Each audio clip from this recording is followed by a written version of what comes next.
রহমতুল্লাহি ওয়া বারাকাতুহু। আপনারা কি ঘুমায় গেছেন নাকি? সজাগ আছেন? সালামের জবাব যেভাবে দিয়েছেন মনে হচ্ছে আপনারা ঘুমিয়ে গেছেন। সজাগ থাকলে যেভাবে সালামের জবাব দেয় সেভাবে দিবেন। সালাম আবার দিমুন। সাউন্ডটা ক্লিয়ার করেন, একটু বাড়ান সাউন্ড। আসসালামু আলাইকুম ওয়া রাহমাতুল্লাহি ওয়া বারাকাতুহু।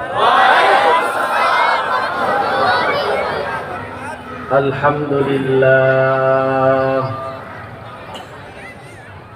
আলহামদুলিল্লাহ নাহমাদুহু ওয়া নাস্তাঈনুহু ওয়া নাস্তাগফিরুহু ওয়া নু'মিনু বিহি ওয়া নাতাওয়াক্কালু আলাইহি ওয়া নাউযু বিল্লাহি মিন শুরুরি আনফুসিনা ওয়া মিন সাইয়্যিআতি আ'মালিনা। من يهده الله فلا مضل له ومن يضلله فلا هادي له ونشهد أن لا إله إلا الله وحده لا شريك له ونشهد أن سيدنا ومولانا محمدًا عبده ورسوله أرسله بالحق بشيرا ونذيرا وداعيا إلى الله بإذنه سراجا وقمرا منيرا. أما بعد فأعوذ بالله من الشيطان الرجيم. فلا وربك لا يؤمنون حتى يحكموك فيما شجر بينهم ثم لا يجدوا في أنفسهم حرجا مما قضيت ويسلموا تسليما. صدق الله المولانا العظيم وصدق رسوله النبي الكريم ونحن على ذلك من الشاهدين والشاكرين والحمد لله رب العالمين. وقال تعالى في شان حبيبه إن الله وملائكته يصلون على النبي يا أيها الذين آمنوا صلوا عليه وسلموا تسليما. সকলে মুহাব্বতের সাথে আল্লাহ রাসূলের প্রেম এবং ভালোবাসা ভক্তি সহকারে উচ্চ কণ্ঠে কেউ চুপ থাকবো না, আওয়াজ করে দুরূদ ইব্রাহিম পাঠ করি। আল্লাহুম্মা সাল্লি আলা মুহাম্মাদ ওয়া আলা আলি মুহাম্মাদ كما صليت على إبراهيم وعلى آل إبراهيم إنك حميد مجيد. اللهم بارك على محمد وعلى آل محمد كما باركت على إبراهيم وعلى آل إبراهيم إنك حميد مجيد. चांद से तस्बीह देना ये कहाँ इंसाफ है, चांद से तस्बीह देना ये कहाँ इंसाफ है, चांद पर ही छाया मदनी का चेहरा साफ है। बलगल उला भी কামালিহি কাশাফাত দুজা বিজামালিহি হাসনাত জামিউ খিসালিহি সাল্লু আলাইহি ওয়া আলিহি। তো আওয়াজ করে বাল্লাগাল উলা বি কামালিহি কাশাফাত দুজা বিজামালিহি হাসনাত জামিউ খিসালিহি সাল্লু আলাইহি ওয়া আলিহি। তো জিকির করি লা ইলাহা, আওয়াজ করে বলতে হবে লা ইলাহা ইল্লাল্লাহ, লা ইলাহা ইল্লাল্লাহ। সবাই বলতে হবে লা ইলাহা লা ইলাহা ইল্লাল্লাহ, লা ইলাহা। ভাইজানে কালিমার বন্ধ ভেলা কাজে দিবে মরণ বেলা, এই কালিমার বন্ধ ভেলা কাজে দিবে মরণ বেলা। এই কালিমার প্রেম থাকিলে, এই কালিমার প্রেম থাকিলে কবর হবে উজালা, লা ইলাহা ইল্লাল্লাহ। আওয়াজ করে লা ইলাহা লা ইলাহা, তো জোরে বলি না লা ইলাহা ইল্লাল্লাহ, লা ইলাহা হাজুরে লা ইলাহা রাহমাতুল লিল আলামিন নবী, রাহমাতুল লিল আলামিন নবী কোরআনে প্রমাণ। আশিক বিনে কে বুঝিবে আমার দয়ার নবীর শান। আওয়াজ করে বলতে হবে ঠিক কিনা? বিনে কে বুঝিবে আমার দয়ার নবীর শান। নবী আমার মদিনারি বলবো,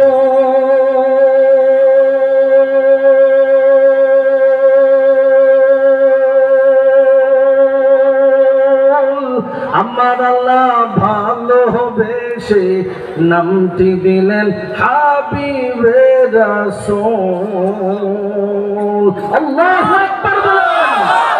নবী আমার মদিনারি বুলবুল,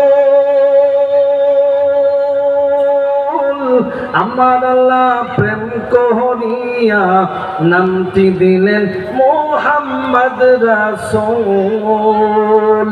ওই নবীকে ভুল বুঝিলে, ওই নবীজির সুন্নাত না মানিলে থাকবে না ঈমান।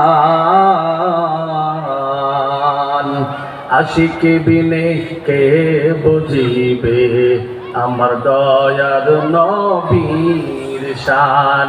সবাই বলি না উম্মত বিনে কে বুঝিবে আমার দয়ার নবীর শান। আলহামদুলিল্লাহ, সকলে বলেন আলহামদুলিল্লাহ। সাবিলুর রাশাদ মাদ্রাসা খেজুর বাগান এলাকাবাসীর উদ্যোগে হাফেজ ছাত্রদের পাগড়ি প্রদান উপলক্ষে আজকের এই মাহফিলের সম্মানিত সভাপতি, প্রধান অতিথি, বিশেষ অতিথিবৃন্দ, মুআজ্জাজ মুকাররম জাতির মাথার মুকুট ওরাসাতুল আম্বিয়া হযরত উলামায়ে কেরাম, দূর দূরান্ত থেকে আগত ইসলাম প্রেমিক তাওহীদি জনতা, পর্দার আড়ালে আমার সম্মানিত মা ও বোনেরা, সকলকে জানাই অন্তরস্থল থেকে এক রাস ফুটন্ত লাল গোলাপের শুভেচ্ছা ও প্রাণ ঢালা অভিনন্দন। সর্বোপরি মহান আল্লাহ পাক রব্বুল আলামিনের দরবারে লাখো কোটি শুকর ও সুজুদ যে মহান রব্বুল আলামিন আমাদেরকে ভালোবেসে মহাব্বত করে জালিসুর রহমান, ওলামাদের মজলিস, তলাবাদের মজলিস, আশিকিন, জাকিরিন, শাকিরিনদের মজলিসে আল্লাহ পাক রব্বুল আলামিন আমাদেরকে দুনিয়ার ফিতনা ফাসাদ থেকে বাছাই করে বসার তৌফিক দান করেছেন। অন্তঃস্থল থেকে বুক ভরা ভালোবাসা নিয়ে শ্রদ্ধার সাথে সিংহের মতো গর্জন দিয়ে সিনার সমস্ত শক্তি দিয়ে কালিমাতুশ শুকর আদায় করি, বলেন আলহামদুলিল্লাহ। আওয়াজ করে বলতে হবে আলহামদুলিল্লাহ।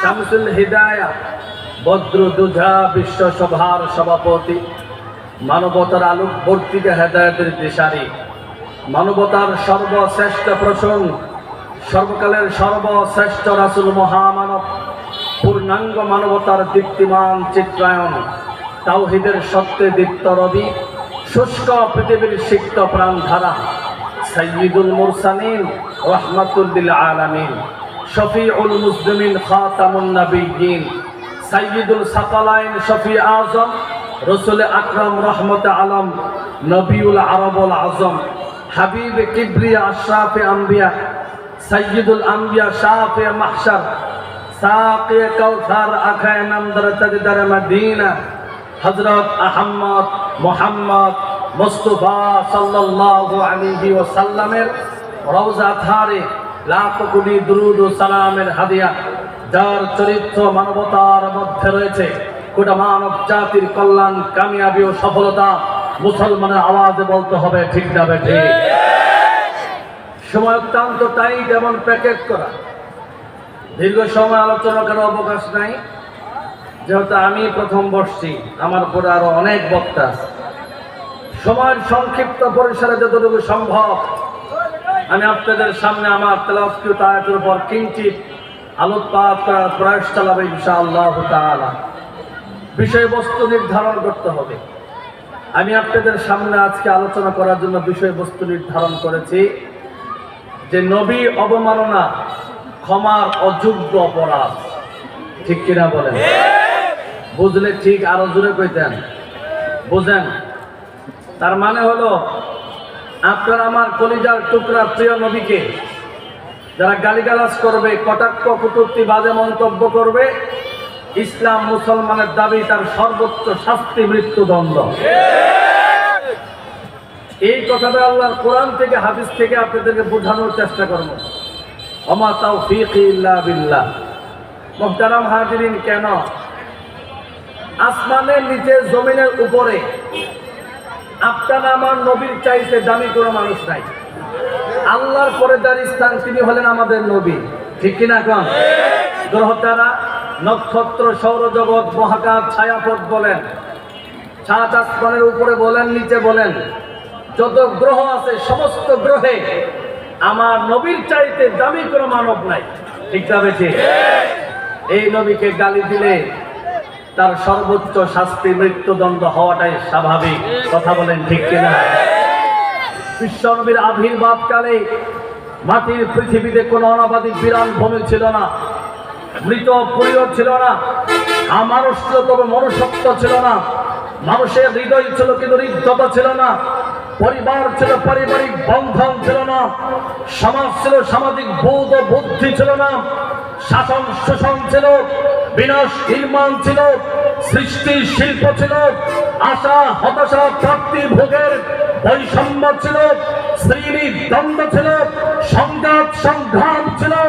এমন এক কলুষিত পরিবেশে আগমন করে আপনার আমার কলিজার টুকরা প্রিয় নবী মাত্র 23 বছরে এক অসভ্য বর্বর নিকৃষ্ট নিগৃহীত নির্যাতিত নিষ্পীড়িত জাতিকে চরিত্র এবং আদর্শের সর্বোচ্চ শিখরে পৌঁছে দিয়েছেন। প্রিয় আসনিয়াবাসীকে প্রশ্ন করতে চাই, কোন সে অলৌকিক শক্তি, কোন সে জীবন কাঠি, যেই অলৌকিক শক্তির বলে যে জীবন কাঠির জাদু স্পর্শে নবী যেমন অসাধ্যকেও সাধন করেছিলেন, সেই সাধনার নাম হলো নবীজির 63 বছরের আদর্শ জীবন বিধান। কথা বলেন ঠিক না? দেখে ভাষায় বলতে চাই, সেই আদর্শের উপর যারা কলম ধরতে চায়, কুটুক্তি কটাক্ষ করতে চায়, ওই পাপিষ্ঠ নরকমের সাথে ইসলাম মুসলমানেরা তোর পরিমাণ কম্প্রোমাইজ করবে না।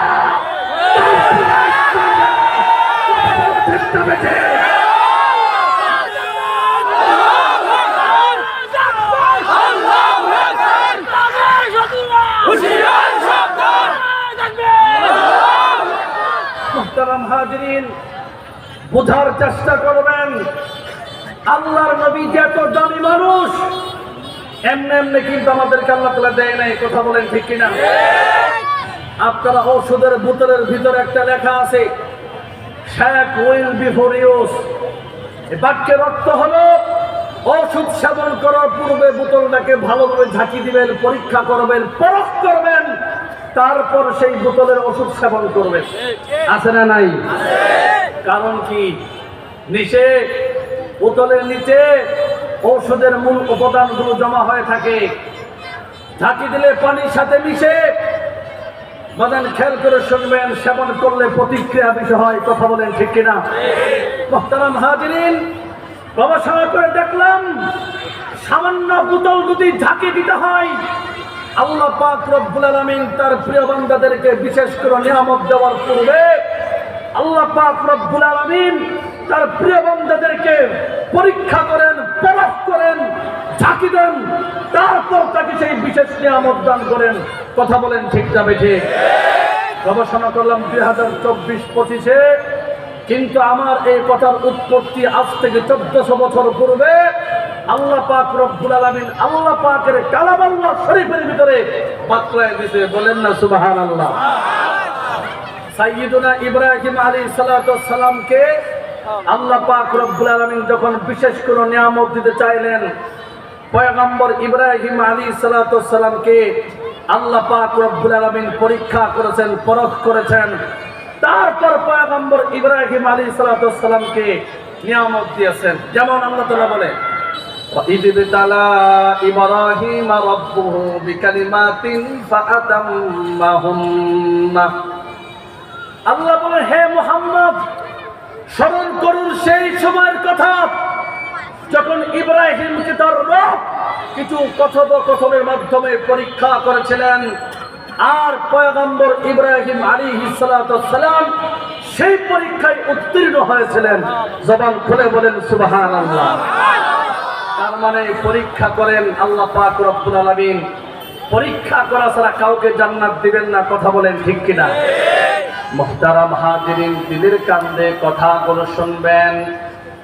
শুধুমাত্র পয়গম্বর ইব্রাহিমকে যে পরীক্ষা করছেন, বিষয়টা তো এমন নয়, বরং আদম পয়গম্বর থেকে নিয়ে আমাদের নবী পর্যন্ত যত নবী রাসূলগণ বলেন, সাহাবায়ে কেরাম বলেন, তাবিঈন বলেন, তাবিঈন বলেন, উলামায়ে মুতাকাদ্দিমিন বলেন, মুতাআখিরিন বলেন, আইম্মায়ে মুজতাহিদিন বলেন, মুমিন মুমিনাত বলেন, আল্লাহ পাক যাকে যত বেশি পছন্দ করেন, যাকে যত বেশি মহব্বত করেন, আল্লাহ পাক রব্বুল আলামিন তাকে তত বেশি পরীক্ষা করেন। আওয়াজ করে বলা যাবে কি ঠিক না বেঠিক? মুহতারাম হাজিরিন, দিলের কান দিয়ে কথাগুলো শুনবেন, প্লিজ এদিক সেদিক মনোযোগ দিবেন না। অল্প সময় কথা বলবো, খুব দামি কথা বলবো। আমি দামি না, কিন্তু আমার আল্লাহর কোরআন বড় দামি। আওয়াজ করে বলেন ঠিক কিনা? আমি দামি না, আমার নবীর হাদিস বড় অনেক দামি। আল্লাহর নবী বলে, আসাদুন নাসি বালা আল আমবিয়াউ সুম্মা সালিহুনা সুম্মাল আমসালু সুম্মাল আমসালু। আল্লাহর নবী কয়, সবচেয়ে বেশি পরীক্ষা করা হয়েছে নবীদেরকে, তারপর নেককারদেরকে, তারপর আল্লাহর নবীর হাদিসের মাধ্যমে বোঝা গেল, যার নেক আমল বেশি বাজান, তার পরীক্ষা তত বেশি, তার পরীক্ষা তত কঠিন এবং জটিল হয়। যার নেক আমল নাই, যার ভিতরে ঈমান নাই, তার কোনো বাজান পরীক্ষা নাই। পয়গম্বর ইব্রাহিম আলাইহিস সালাতু ওয়াস সালামকে আল্লাহ পাক রব্বুল আলামিন অনেক পরীক্ষা করছেন। একটা পরীক্ষার কথা আপনাদের সামনে আমি তুলে ধরতে চাই। পয়গম্বর ইব্রাহিমের বাবার নাম ছিল আজর। বলেন তার বাবার নাম কি ছিল? আওয়াজ করে বলেন। এই যে ইব্রাহিম পয়গম্বরের বাবার নাম হলো আজর। আজরের কাছ ছিল সে শুধু মূর্তি বানাইতো, ভাস্কর্য বানাইতো, খুদা বানাইতো, আর বাজারে বাজারে গিয়ে খুদাদেরকে বিক্রি করতো। আদিব তামাশা, আগের যুগে খুদাদেরকে বাজারে কিনে পাওয়া যাইতো। বলেন না নাউজুবিল্লাহ। ওই সময় নিয়ম ছিল যখন পূজার সময় হয়তো সমস্ত কাফের বেঈমান মুশরিকরা মন্দিরের বাইরে, গির্জার বাইরেও একটা মেলা জমাইতো। ওই মেলার ভিতরে যত আকাম কুকাম বাজান সব কিছু করত, মদ পান করত, জিনা করত, ব্যভিচারী করত, সব কিছু করত। তাদের একটা বিশ্বাস ছিল আকাম কুকাম করার পরে মূর্তির সামনে যদি রাম রাম করি, এই মূর্তিগুলো আমাদের পিছনের গুনার জিম্মাদারি তারা নেবে। বলেন না নাউজুবিল্লাহ। পূজার সময় হয়ে গেল, বিশাল বড় একটা মেলা জমাইছে। আর আজর বলতেছে, হে আমার বৎস, হে আমার সন্তান ইব্রাহিম, চলো মেলায় চলে যাই, মজা হবে, অনেক মাস্তি হবে। কিন্তু পয়গম্বর ইব্রাহিম তো তিনি নবী, তিনি মাসুম, তিনি তো গুনাহ করতে পারেন না বাজান, মেলায় যেতে পারেন না। আওয়াজ করে বলেন ঠিক কিনা? পয়গম্বর ইব্রাহিম কৌশল খাটায়া জবাব দিলেন, আনা সাকিম, আমি মনের দিক দিয়ে অসুস্থ, মেলায় যেতে পারবো না। বাবা আজর চলে গেল। এইদিকে পয়গম্বর ইব্রাহিম লম্বা একটা কোড়াল হাতে নিয়ে মূর্তির ঘরের ভিতরে ঢুকলেন। ঢুকে দেখলেন 360টা মূর্তি সুন্দর করে সাজায় রাখছে। নাম্বার দিছে, মেদু খুদা, সেদু খুদা, বড় খুদা, 1 2 3 এইভাবে সিরিয়াল নাম্বার দিয়েছেন। ইব্রাহিম পয়গম্বর কুরআন দিয়ে ছোট খুদা থেকে বাইরে শুরু করছেন। মারতে মারতে, ভাঙতে ভাঙতে বড় মূর্তির সামনে গেছেন। পিছনে তাকায় দেখেন কোন খুদার পা নাই, কোন খুদার চোখ নাই, কোন খুদার আবার কান নাই, কোন খুদার দেহ থেকে গর্দান আলাদা হয়ে গেছে। বড় খুদারা পাথর দ্বারা মজবুত করে বানানো, বাদান জিব্বারের সামনে ঝোলানো। পয়গম্বর ইব্রাহিম মূর্তিকে কিছুই করলেন না, কুড়ালটা মূর্তির কাঁধের উপর ঝুলায় রাখলেন। ঝুলাইয়া তিনি সরাসরি বাসায় চলে আসলেন। কাফের বেঈমান মুশরিকদের মেলা শেষ হয়ে গেল। ঘরের ভিতরে ঢুকছে, দুইকে দেখে হারে হাই হাই, আমাদের খোদাদের এমন অবস্থা কেন? কোন খুদার পা নাই, কোন খুদার চোখ নাই, কোন খুদার নাক নাই, কোন খুদার আবার গর্দান নাই। বলতে শুরু করলো, কে করছে? কিছু মানুষ বলল, আল্লাহ বলে তাদের কথা। قالوا سمعنا فتى يذكركم قالوا له إبراهيم। الله أكبر বলেন। তারা বলতে লাগলো, আমরা শুনেছি ইব্রাহিম নামে একজন যুবক আছে, সে আমাদের খোদাদের সমালোচনা করত, সে এই কাজ করছে। সবাই মিলে বিচার দায়ের করলো নমরুদের কাছে। বলেন কার কাছে বিচার? আর জোরে বলেন। নমরুদের নাম আপনারা শুনছেন? নমরুদের কাছে বিচার দিলে বিচার সুস্থ হবো না অসুস্থ হবো? আর জোরে কেন দি? 16 বছরের বিচার সুস্থ হয় না অসুস্থ হয়েছে? বাংলাদেশে বিগত 16 বছরের বিচার সুস্থ হয়েছে নাকি অসুস্থ হয়েছে? নমরুদের কাছে বিচার দিলে, যারা নমরুদের সন্তান, নমরুদের চালাচামুন্ডা, নমরুদের উত্তরসূরি, নমরুদের কাছে বিচার দিলে তো বিচার সুস্থ হবে না, ঠিক কিনা বলে? নমরুদের আপনার কি দেখছেন? নমরুদে নিজেকে খোদা দাবি করছিল। আসমানের দিকে তীর মারছে, আল্লাহর মারে লাভ, বুঝেননি? আল্লাহ তীর ধরে একটু রং লাগাই দিছে ফেরেশতা দিয়া, তীর দিচ্ছে। আর নমরুদে মনে করছে আল্লাহর মারে লাইছে। বলেন না নাউজুবিল্লাহ। এত বড় জালেম ছিল। বর্তমানে সবচেয়ে বড় জালেমের নাম হলো নেতানিয়াহু। ঠিক কিনা?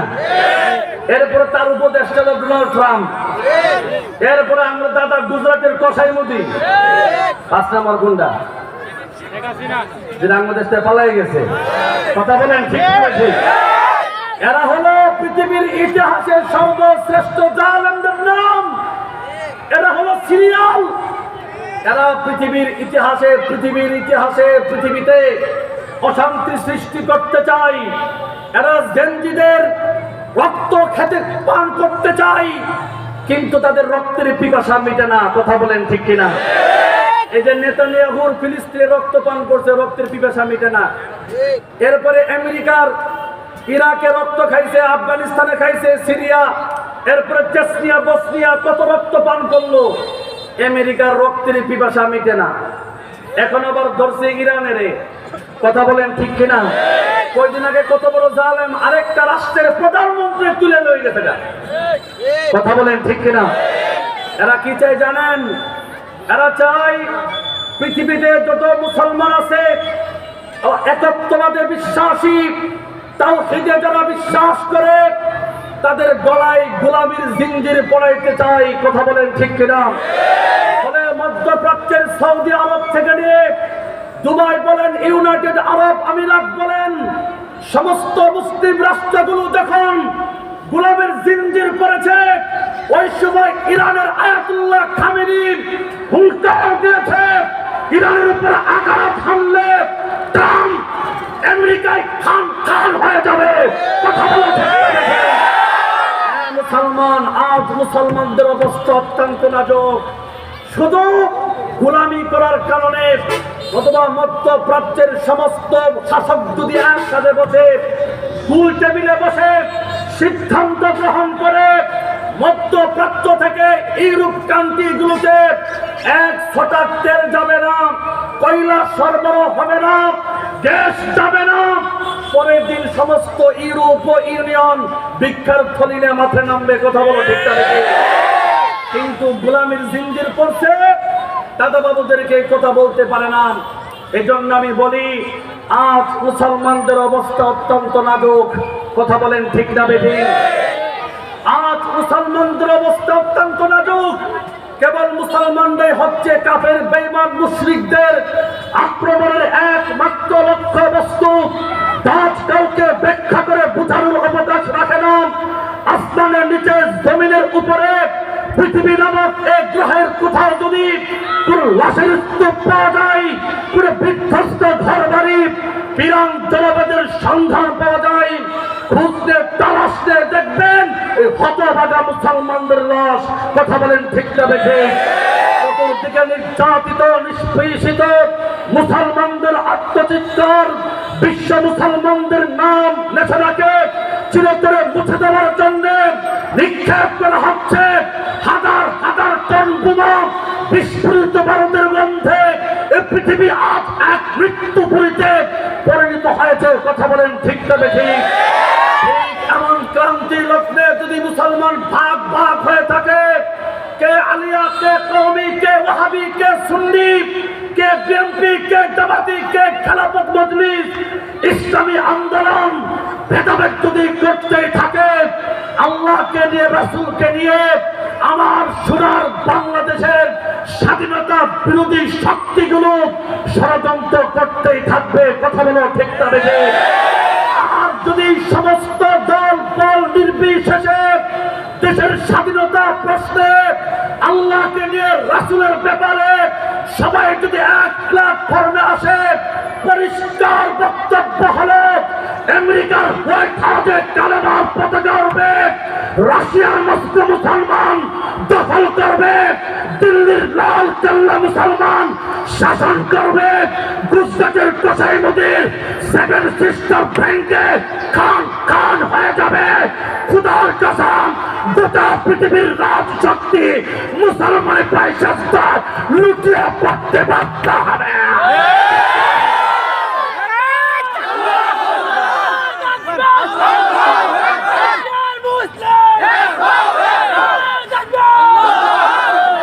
আওয়াজ করে বলেন, আমার কথার সাথে আপনারা একমত কিনা?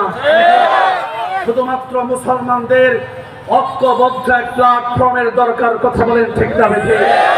মুহতারাম হাজিরিন, বলতেছিলাম নমরুদের কাছে বিচার দিছে ইব্রাহিম পয়গম্বরের নামে। বিচার তো দায়ের হয়েছে, মামলা। কাফের বেঈমান মুশরিক সব একত্রিত হয়েছে ইব্রাহিম আলাইহিস সালাতু ওয়াস সালামকে জিজ্ঞাসা করে, ক্বালু আনতা ফাআলতা হাযা বিআলিয়াতিনা ইয়া ইব্রাহিম। আল্লাহু আকবার বলেন। তারা বলে, হে ইব্রাহিম, তুমি কি আমাদের খোদার সাথে এমন ব্যবহার তুমি করছো নি?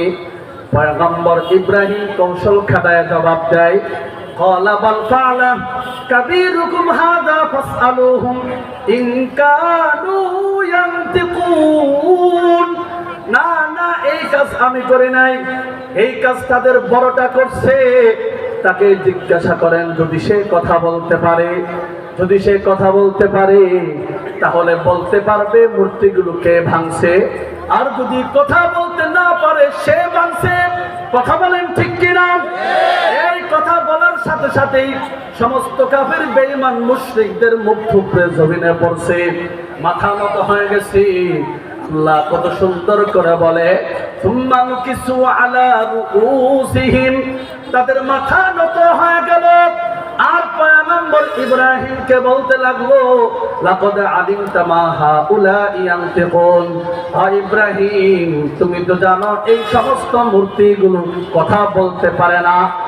পয়গম্বর ইব্রাহিম দাওয়াত তাবলীগের কাজ শুরু করলেন। ক্বালা আফাতা'বুদুনা মিন দুনিল্লাহ মা লা ইয়ানফা'কুম শাইআন ওয়া লা ইয়াদুররুকুম উফিল লাকুম ওয়া লিমা তা'বুদুনা মিন দুনিল্লাহ আফালা তাকিলুন। জোরে জোরে বলেন আল্লাহু আকবার। ইব্রাহিম দাওয়াত দেয়, যেই খোদা তোমাদেরকে উপকার করতে পারে না, যেই খোদা তোমাদের কোনো ক্ষতি করতে পারে না, যেই খোদা কথা বলতে পারে না, যেই খোদা কানে শোনে না, যেই খোদা চোখে দেখে না, যেই খোদা লড়তে পারে না, যেই খোদার সামনে খাদ্য রাখলে মশা মাছি খায় লড়াইতে পারে না, বলতেও পারে না, যেই খোদা নিজে নিজে খাওয়াইতে পারে না, পিছন দিক দিয়ে ভাগ দিয়ে দাঁড় করে দেওয়া হয়। কথা বলেন ঠিক না বেঠিক? এমন খোদার ইবাদত তোমরা কেন করো বুঝো না?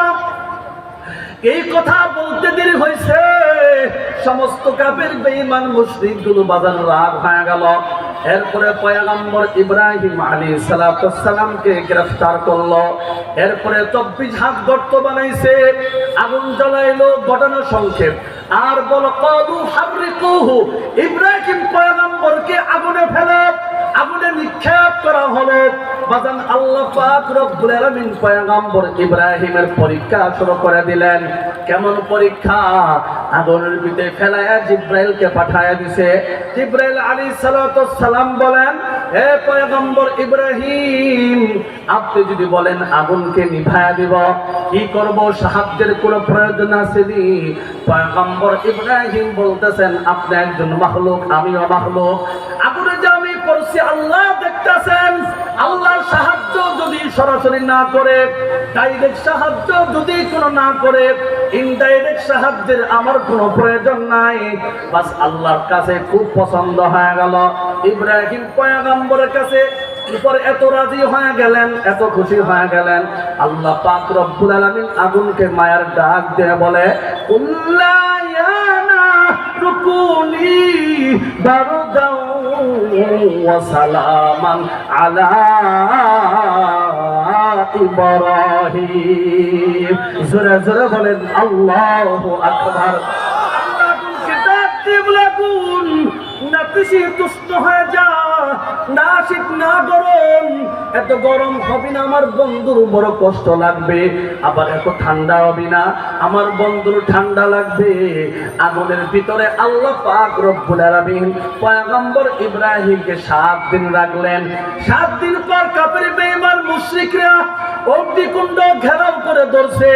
ছাই নিবে, কিন্তু আল্লাহ পাক রব্বুল আলামিন সমস্ত কাফের বেঈমান মুশরিকদের সামনে ইব্রাহিম পয়গম্বরকে আগুন থেকে বের করে। কেমন সুন্দর!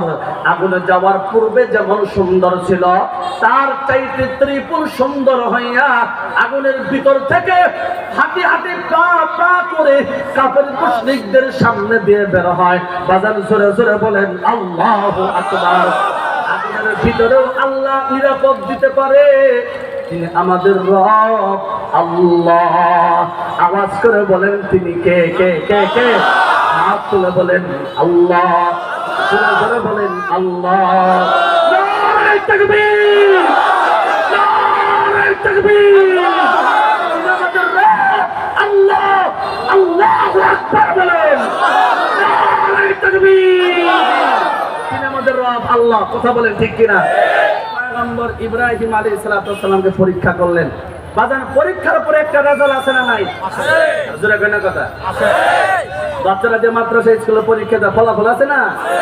ইব্রাহিম আলাইহিস সালাম পরীক্ষা দিলেন, ফলাফল কি?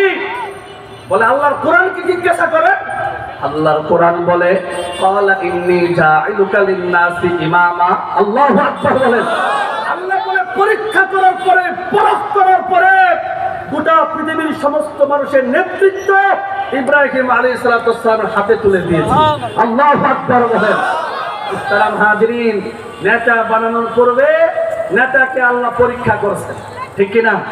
শুধু তাই নয়, মিল্লাতা আবিকুম ইব্রাহিম, আমি পরীক্ষা করার পরে পয়গম্বর ইব্রাহিমকে গোটা মুসলিম মিল্লাতের জাতির পিতা বানায় দিছি। জোরে জোরে বলেন সুবহানাল্লাহ। জাতির পিতার নাম কি? এই অনেকেই বলে না, এই ছোট ছোট বাচ্চারা জানে না, এই জন্য বলে না। না, আগে বইয়ের ভিতরে ছিল, সব জায়গায় ছিল জাতির পিতা ইব্রাহিম। এখন বলে না কেন? কারণ 16 বছর জাতির পিতা ছিল আরেকজন, ঠিক কি না? হ্যাঁ, এই ছোট ছোট বাচ্চারা 9 সালের প্রজাদের জন্ম বলতে পারবে না, কারণ ওর বইয়ের ভিতর তো নাই, ঠিক কি না? আগে রাস্তাঘাটে সব জায়গায় লেখা ছিল জাতির পিতা ইব্রাহিম। আবার এখন শুরু হয়েছে লেখালেখি, ঠিক কিনা? গান জাতির পিতার নামে আবার সারা বাংলাদেশে 10,000 ভাস্কর্য ছিল। কয় হাজার?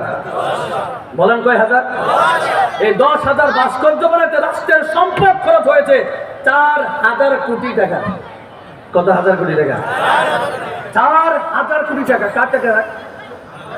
কৃষক, শ্রমিক, রিক্সাওয়ালা, ভ্যানওয়ালা, ট্যাক্সের পয়সা। কথা বলেন ঠিক কিনা?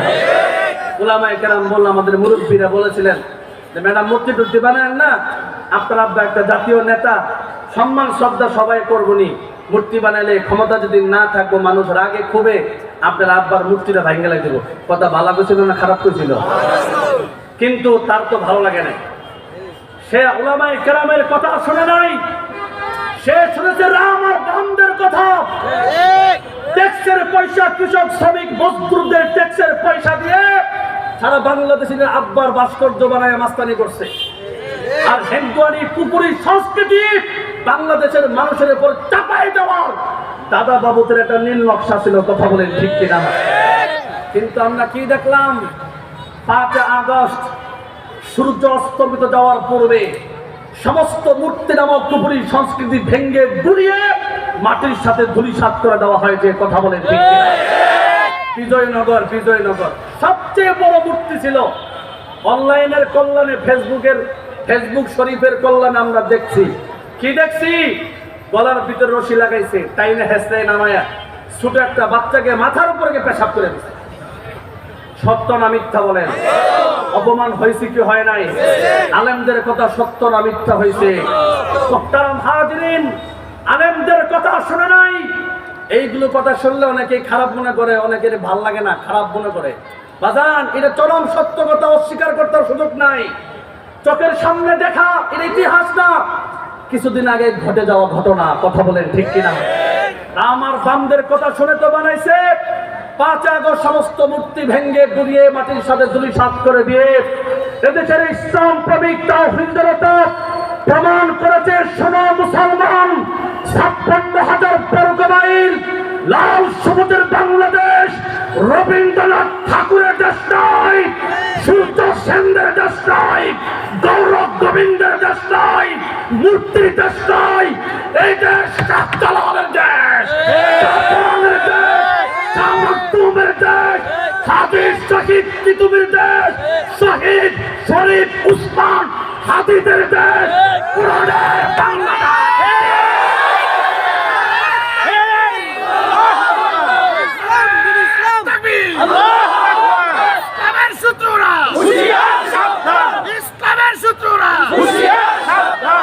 মুহতারাম হাজিরিন, এক শরীফ উসমান হাদিকে হত্যা করে তারা ভাবছে সাউন্ড বাড়ান,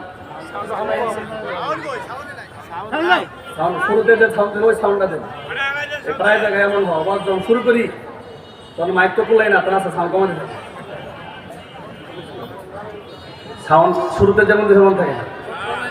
এক শরীফ উসমান হাদিকে হত্যা করে মাথার খুলি উড়িয়ে দিয়ে তারা ভেবেছে এদেশের যুবকদের অন্তরের ভিতরে কম্পন সৃষ্টি করবে, ভয় দেখাবে। কথা বলে ঠিক কিনা?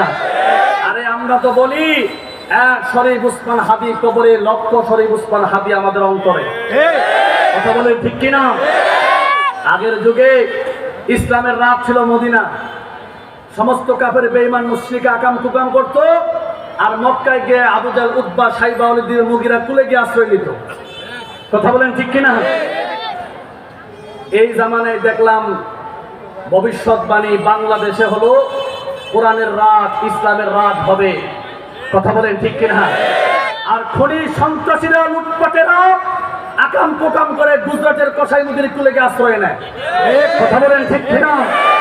অদ্ভুত মিল দেখেন, আল্লাহর নবী ৮ম হিজরিতে ১০,০০০ সাহাবায়ে কেরামের মাধ্যমে মক্কায় ঢুকে আবু জাহালদের তন্ত্র মন্ত্র কবর রচনা করে এক যুগে ইসলামের খেলাফত কায়েম করেছিলেন। পরিষ্কার বক্তব্য হলো, গুজরাটের কসাই মুদি যদি আমার শরীফ উসমান ভাই হাদির খুনিদেরকে ফেরত না দেয়, অর্থ সম্পদ লুটপাটকারীদেরকে যদি বাংলার কাছে হস্তান্তর না করে, পরিষ্কার বক্তব্য হলো এদেশের যুবক সম্প্রদায় ইসলাম প্রেমিক তাওহীদি জনতা মাস টু ইন্ডিয়ার ডাক দিবে, আল্লাহু আকবারের তাকবীর ধ্বনি দিবে। পরিষ্কার বক্তব্য হলো সেদিন গুজরাটের কসাইবন্দি পালাবার জায়গা পাবে না। গোটা পৃথিবীতে ইসলামের কালিমা সেদিন পথ পথ করা হবে।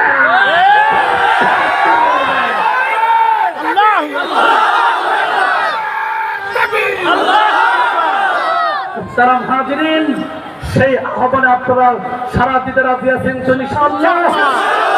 সেই দিন বেশি দূরে নয়, সেটা হলো গজওয়াতুল হিন্দ।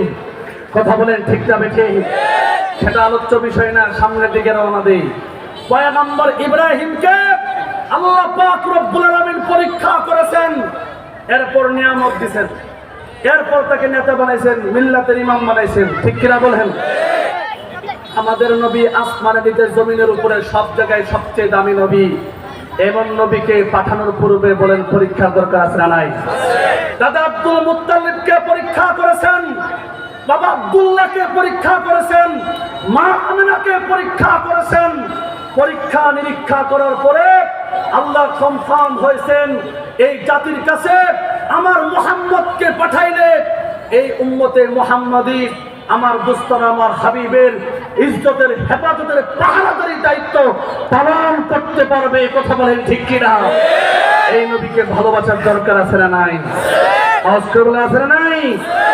মুহতারাম হাজিরিন, এই নবীকে ভালোবাসা প্রতিটি মুসলমানের অপরিহার্য কর্তব্য। এই নবীকে ভালোবাসা প্রতিটি মুমিনের ঈমানের অবিচ্ছেদ্য অংশ। এই নবীকে ভালোবাসা শুধু মৌখিক বলে আওড়ানোর নাম নয়, বরং দুনিয়াতে ভালোবাসার যত বস্তু আছে, দুনিয়াতে ভালোবাসার যত ব্যক্তি আছে, সমস্ত ব্যক্তি বস্তুর চাইতে আল্লাহকে, তার রাসূলকে, তার প্রতি জিহাদ করাকে বাজান সবচেয়ে বেশি ভালোবাসতে হবে। আওয়াজ করে বলেন ঠিক না বেঠে?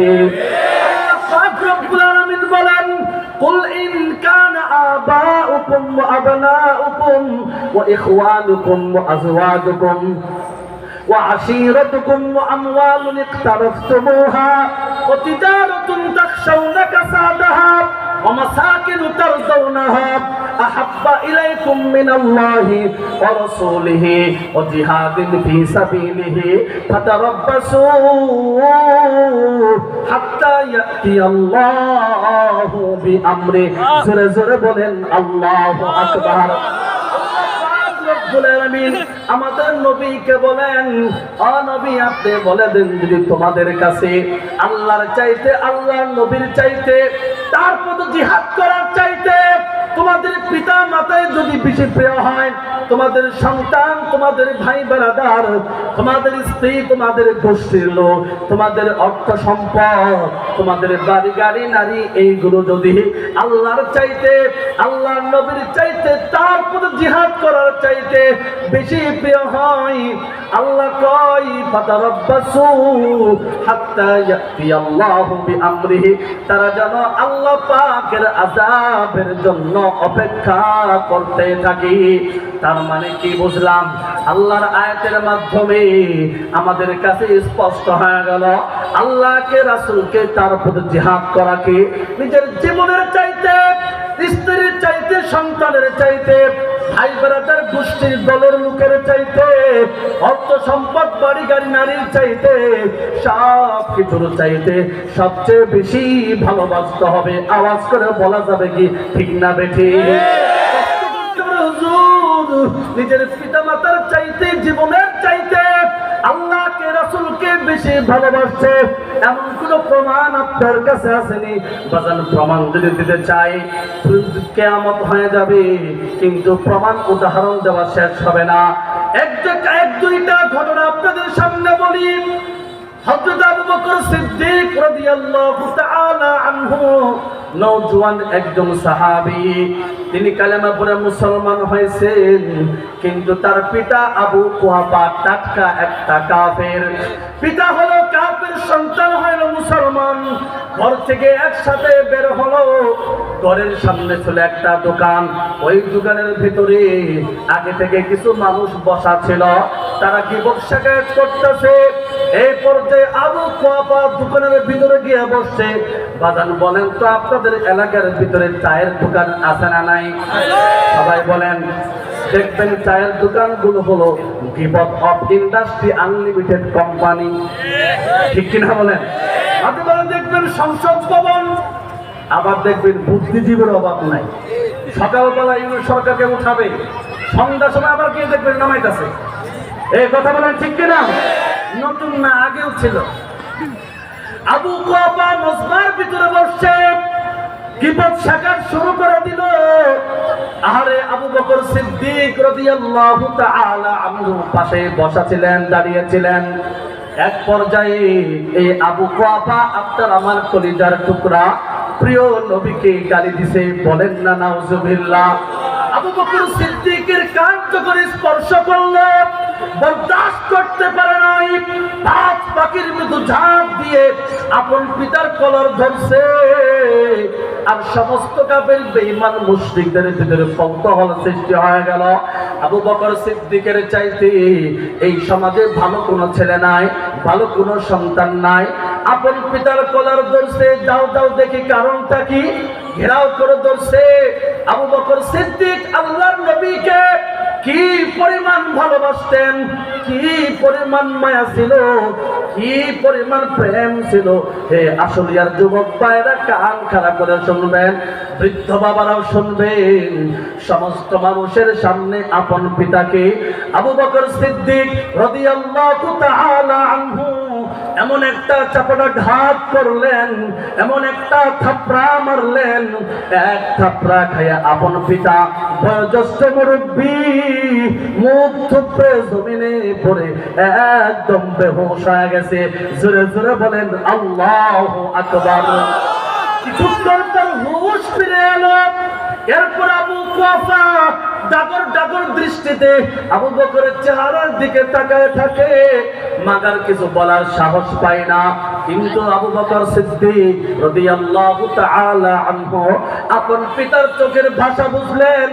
বাবা বলতে চাই, সন্তান হইয়া বাবার গায়ে হাত তুলছ, কাজটা কিন্তু ঠিক করো নাই। কিন্তু আবু বকর সিদ্দিক আল্লাহর নবীকে কি পরিমাণ ভালোবাসত, হে আসলিয়ার যুব সমাজ, নবীর প্রেমের গল্প কতটা শুনছেন, আরো শুনবেন। কিন্তু আবু বকর সিদ্দিক আল্লাহর নবীকে কি পরিমাণ ভালোবাসছে, কি পরিমাণ মায়া করছে, একটু খেয়াল করে শুনবেন, দিলের কান দিয়ে শুনবেন। আবু বকর সিদ্দিক সাথে সাথে চোখের সামনে বলে দিলেন, বাবাজি আপনার তো কপাল ভালো। কই কেমনে ভালো?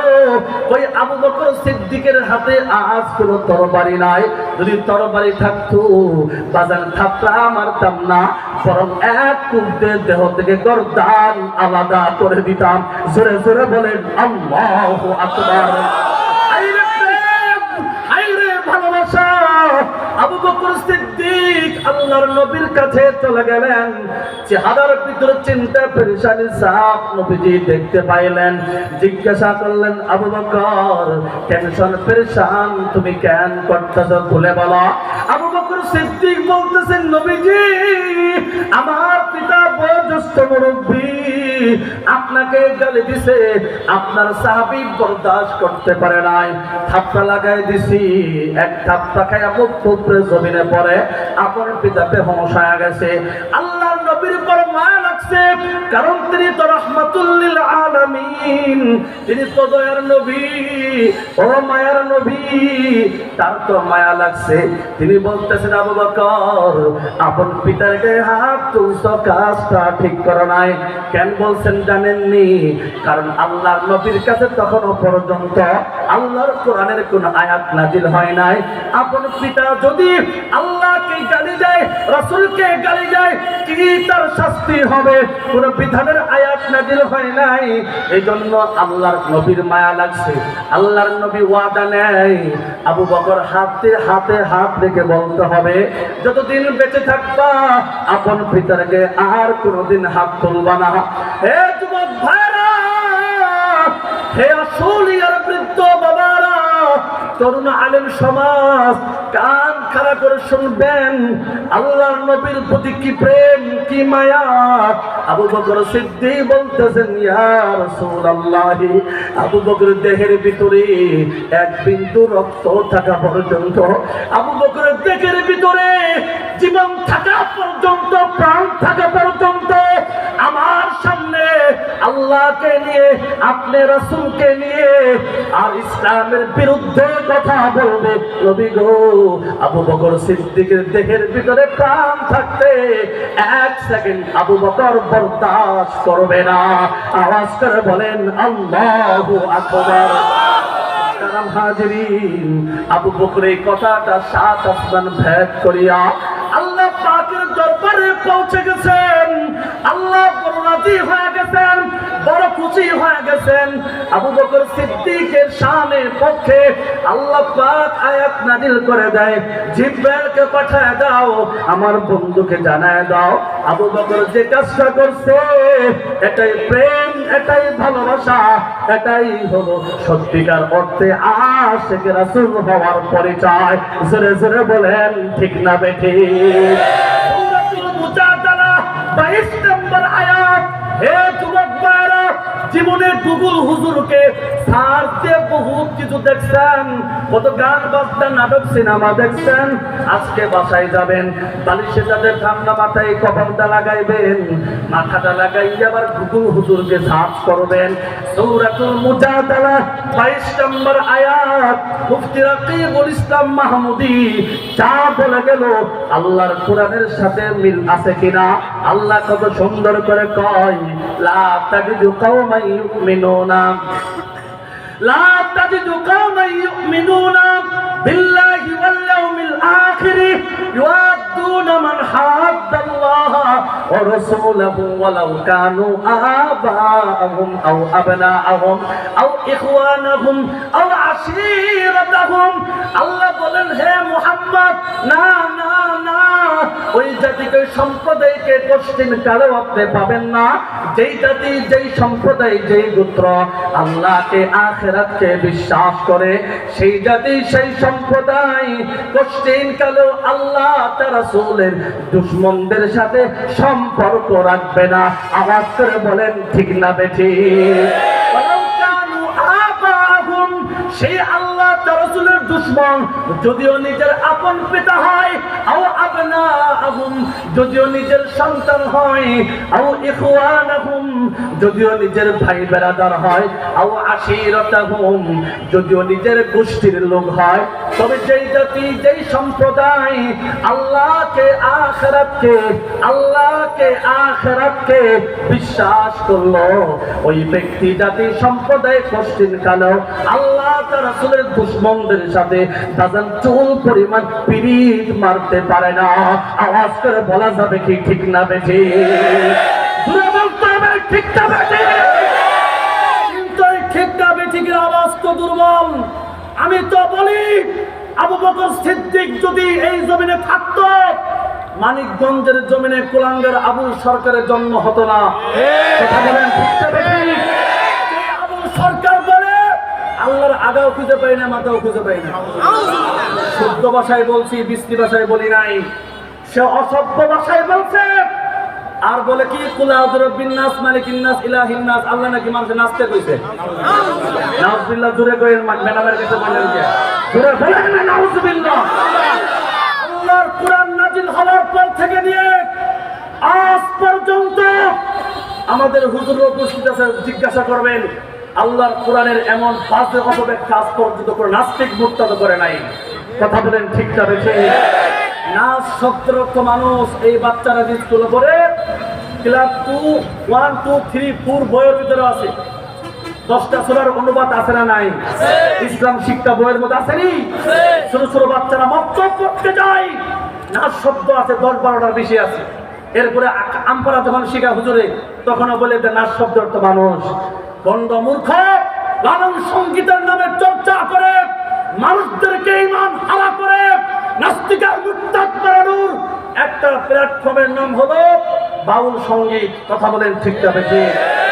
সরকার আবু সরকারকে গ্রেফতার করছে, ভালো কথা, ঠিক কিনা বলেন? কিন্তু আমাদের দাবি হলো এই আবুল সরকারকে সর্বোচ্চ শাস্তি মৃত্যুদণ্ড দিয়ে প্রমাণ করে দিতে হবে আল্লাহ তার রাসূলকে যারা অপমান করে তার সর্বোচ্চ শাস্তি মৃত্যুদণ্ড। মুসলমান, দুঃখ লাগে এই দেশে বাবার বিরুদ্ধে কথা বলে 14 বছর জেল হওয়ার আইন ছিল, ঠিক কিনা বলেন? রাষ্ট্রের বিরুদ্ধে কথা বললে রাষ্ট্রদ্রোহীর মামলা আছে, আসেনি? এই সরকার কেন বুঝে না এমন কোটি কোটি রাষ্ট্রের চাইতে আমি যে আল্লাহকে বেশি ভালোবাসি, এমন কোটি কোটি বাবার চাইতে আল্লাহকে বেশি ভালোবাসি। কথা বলেন ঠিক কিনা? সন্তান বাবাকে গালি দিলে সন্তানের কষ্ট লাগে, নাস্তিক মুরতাদ সরকার কেন বুঝে না আল্লাহকে গালি দিলে আল্লাহর বান্দার কষ্ট লাগে। কথা বলেন ঠিক কিনা?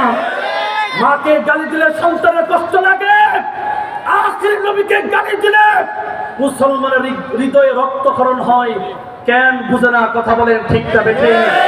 পরিষ্কার বক্তব্য হলো যেই দেশে বাবার বিরুদ্ধে কথা বললে আইন আছে, রাষ্ট্রের বিরুদ্ধে কথা বললে আইন আছে, কিন্তু আল্লাহ তার রাসূল ইসলামকে কথা বললে এখনো পর্যন্ত কোনো আইন নিশ্চিত হয় নাই। পরিষ্কার বক্তব্য হলো নতুন বাংলাদেশে সর্বোচ্চ শাস্তি মৃত্যুদণ্ডের আইন পাশ করে আবুল সরকারকে সর্বোচ্চ শাস্তি মৃত্যুদণ্ড দিতে হবে। সরকার যদি ভুল করে, পরিষ্কার বক্তব্য হলো 56,000 বর্গ মাইল লাল সমুদ্রের বাংলাদেশে সমস্ত বাউল ভারতের বিরুদ্ধে সর্বপ্রথম আসলিয়ার জমিন থেকে নাস্তিক মুরতাদ আর বাউল ভারতের বিরুদ্ধে নতুন মুক্তিযুদ্ধ হবে।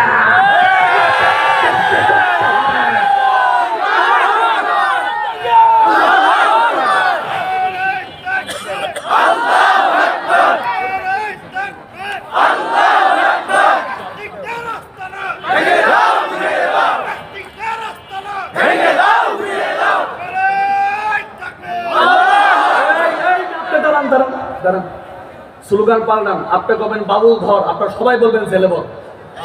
দেন দেন দেন।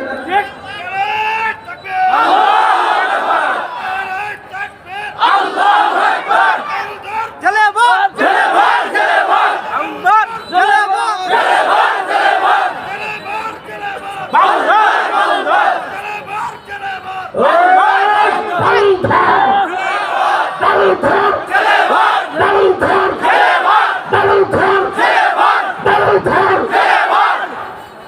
নাস্তিক মুরতাদ আল্লাহ তার রাসূলকে কটাক্ষ করতে হবে, ইসলাম মুসলমান কম্প্রোমাইজ করবে না। কথা বলেন ঠিক না বেঠে? মাপ দেওয়া যাবে না। তাকে সিপাই অলিতে গলিতে বাউল সঙ্গীত মাজারে মুজারে করবা, কোনো সমস্যা আমাদের আসেনি? নাই। ঠিক রাখুন। তোমাদের লালন ধর্ম তোমরা পালন করবা, আলাদা একটা পরিচয় দিবা লালন ধর্ম। তোমাদেরকে পুরো প্রোডাকশন দেওয়া হবে, কোনো সমস্যা যেন না হয়। কিন্তু ইসলাম ধর্মের নাম দিয়ে লালন সঙ্গীত তলে তলে চর্চা করে মানুষের কুফরি শিখাবা, বরদাস্ত করা হবে না। কথা বলেন ঠিক না? শেষ একটা হাদিস আপনাদের সামনে আমি বলবো। ওই হাদিস যদি 16 বছরে বলতাম, সাবিলুর রাশাদ মাদ্রাসা বন্ধ হইতো, মাহফিল কিয়ামত পর্যন্ত বন্ধ, আর আমার 36 বছর জেল হইতো। এমন একটা হাদিস কমনি কয়টা দিক কথা প্রকাশ্যে বলতে পারি না। উস্তাদ আমাদেরকে পড়াইছে, আমরা পড়াইছি, কানে কানে কইছি। এরকম মাহফিলে ওপেন বলি নেই, বললে খবর আছে। অমনি আবু দুখুলিল হারামি ও মাক্কাতা বিগৈরি হারামিন, বুখারী শরীফের অধ্যায়ের ভিতর হাদিসটি আছে। কি সেই হাদিস? খেয়াল করে শুনবেন। হাদিস শোনার কিন্তু আদব আছে। আদবের সাথে হাদিস শুনছে সন্ত্রাসগুলো বিশ্ব বিখ্যাত মুহাদ্দিস হয়ে মারা গেছে। আল্লাহু আকবার বলেন। ঘটনা সেটা বলবো না, আসল ঘটনা শুনেন। আনাস ইবনে মালিক আন্না রাসূলুল্লাহ সাল্লাল্লাহু আলাইহি সাল্লাম, আনাস ইবনে মালিক থেকে হাদিস বর্ণিত। কি সেই হাদিস? দাখালা আমাল ফাতহি ওয়া আলা রাসিহিল মিগবারু ফালাম্মা নাযাহু জাআ রাজুলুন। মক্কা যখন বিজয় হলো, আল্লাহর নবী মক্কায় প্রবেশ করলে লোহার হ্যামলেট তখনও পরা। এই হ্যামলেট যখন খুললেন, জাআ রাজুলুন, আরে রাসূল ইসলাম আমাদের দাওয়াত দিয়েছে, একটা দুটো মাইক তো কাটবো, শব্দ কাটে, সাউন্ড দাও, সাউন্ড দাও। এই সব জায়গায় এমন করে, বুঝলেন? এই সব জায়গায় এমন করে। প্রধান গতকাল সিলেট ওয়াজ করছি রাতের 12টা, ফজরের পরে রওনা দিছি, সিলেট গিয়ে পৌঁছেছি রাতের 9টায়। তারেক রহমান যে গেছে রাস্তায় জ্যাম, কতটুকু জ্যাম। এরপরে রাতের 2টা বাজে বয়ান দিতে, 2:30টা বাজে ওয়াজ শেষ করছি। এবারে 2:30 বাজে রওনা দিছি, এই যে এখানে পৌঁছেছি এসে নামাজের সময়, আইসে এই ওয়াজ শুরু করছি। এরকম করে ওয়াজের মাঝে মাঝে আস্তে আস্তে বলেন কমা, বুঝেননি? আওয়াজ একটু বেশি দেয় না, আবার যে হুজুর একটা আওয়াজ কম দেয় ওই হুজুর সাউন্ড বাড়া। এমন করে না ভাই, সাউন্ড একটু ডের রাখো। আর শোনেন, আল্লাহর নবী মক্কা বিজয় করলেন, হ্যামলেট তখনও মাথায়। ফালাম্মা নাযাউ, হ্যামলেট খুললেন, যা রাজুলুন, একজন লোক আসলো, একজন সাহাবী। ফাকাল, লোকটা এসে বলে, ইন্না ইবনা খাতালিন মুতাআল্লিকুন বিআস্তারিল কাবাতি। ইবনে খাতাল নামে একটা লোক আছে, কাবা শরীফের খিলাফ ধরছে। ইয়া রাসূলুল্লাহ, তার বিষয়ে বিধান কি? তার বিষয়ে আপনার বক্তব্য কি? আল্লাহ রাসূল বক্তব্য দিলেন। ফাকাল, রাসূল বলে, উকুতুলুহু, তাকে হত্যা করো। কারবাটা দেখছেন? হুজুররা আছে হেরেমের ভিতরে, উকুন মারা হারাম, মশা মারা হারাম, পিঁপড়া মারা হারাম। কথা বুঝেন নাই? এগুলো মারলে জরিমানা দেওয়া লাগে, দম দেওয়া লাগে। মানুষ মারার কথা আল্লাহ রাসূল বললেন, কারণ আছে না নাই?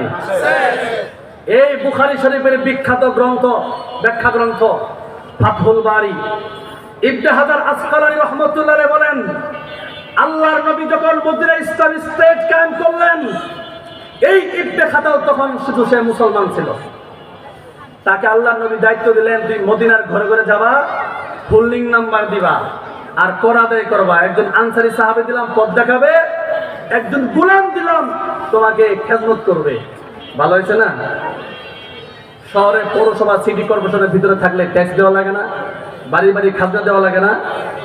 যেহেতু মদিনাকে আল্লাহ রাসূল পৌরসভার অন্তর্ভুক্ত করেছিল, ওর দায়িত্ব দিয়ে তুমি হোল্ডিং নাম্বার দিবা আর কর আদায় করবা। রওনা হয়েছে। রাস্তার মধ্যে যাওয়ার পরে কাজ করতে দেখ করে খিদা লাগছে, দেখ খাতালে। খিদা লাগার পরে খাদিমের কাছে ছিল একটা মুরগি। কথা বুঝতে পারছেন? এই ইবনে খাতাল বলছে, খাদেম, মুরগিটা জবাই করে রান্না করে নিয়ে আসো। সে তো ক্লান্ত, ঘুমায় গেছে, রান্না করতে আর দেরি নাই, ভুলে গেছে।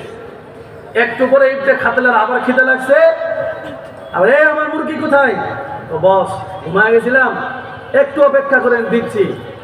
ইবনে খাতালের সহ্য হয় নাই, তরবারি বের করে এই গোলামের গর্দান উড়াই দিচ্ছে।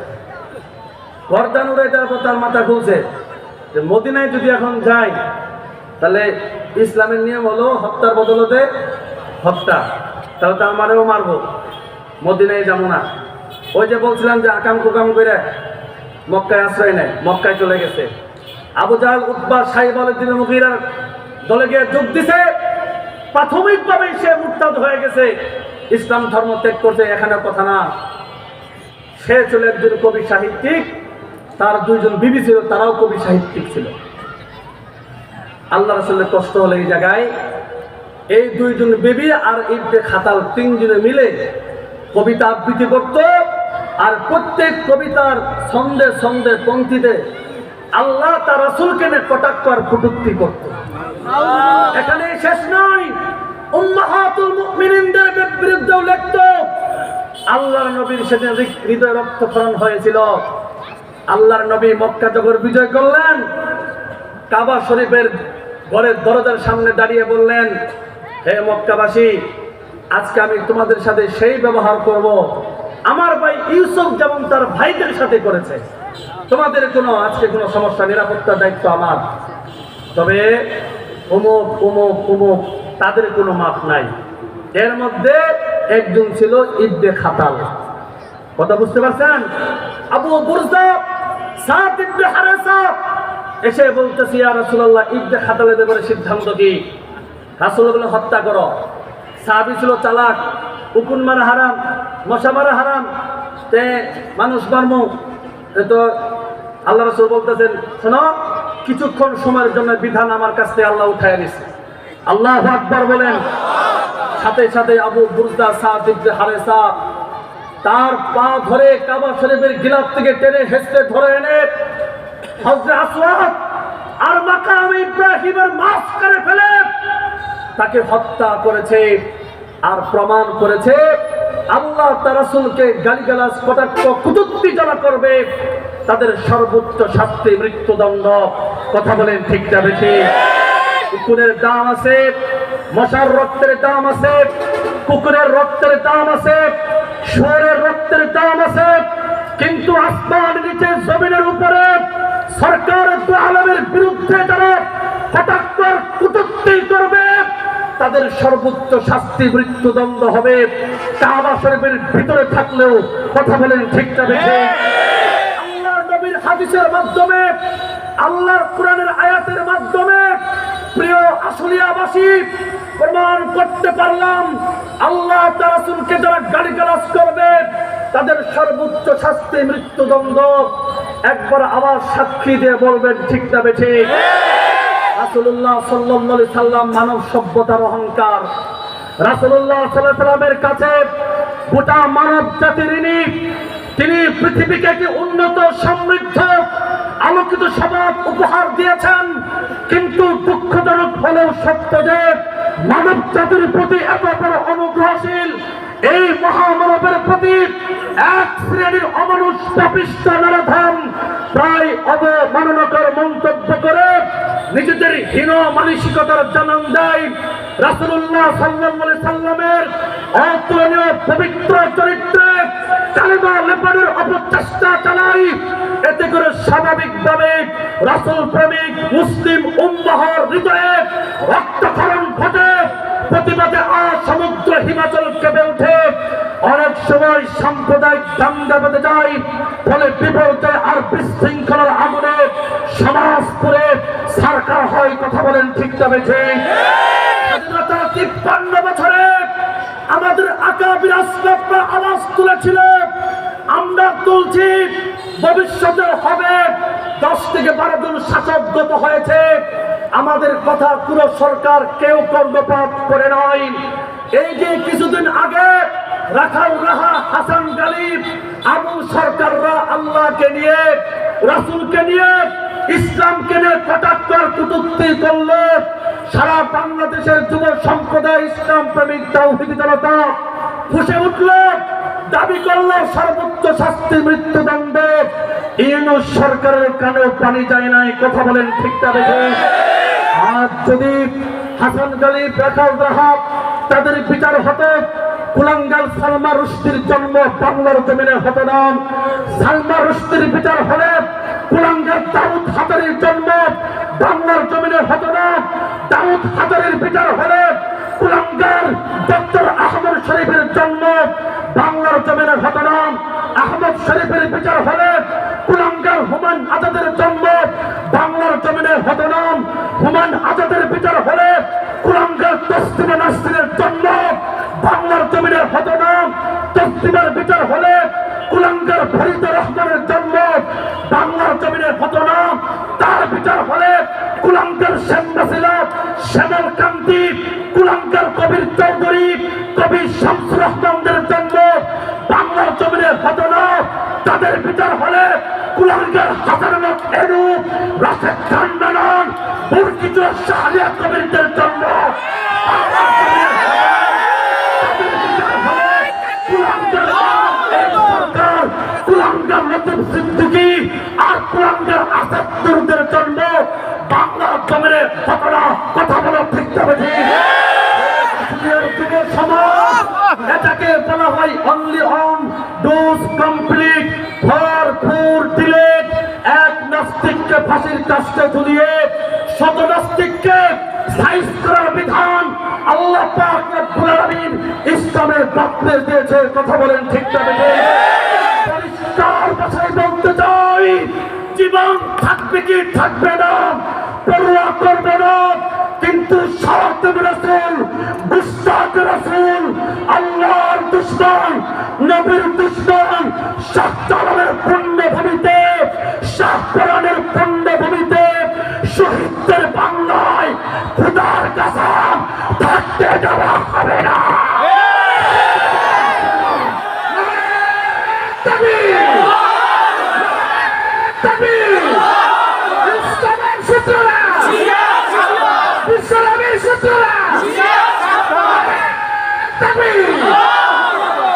তার জন্য যদি এদেশের উলামায়ে কেরাম আপনাদেরকে আহ্বান করে নবীর ইজ্জতের হেফাজতের জন্য জীবন দিতে, রক্ত দিতে আপনারা রাজি আছেন কিনা? আল্লাহ আপনাদেরকে কবুল করেন, বলেন আমিন। আখিরি দাওয়ানা আনিল হামদুলিল্লাহি রাব্বিল আলামিন। নাসরুম মিনাল্লাহি ফাতহুন করিব ওয়া বাশশিরিল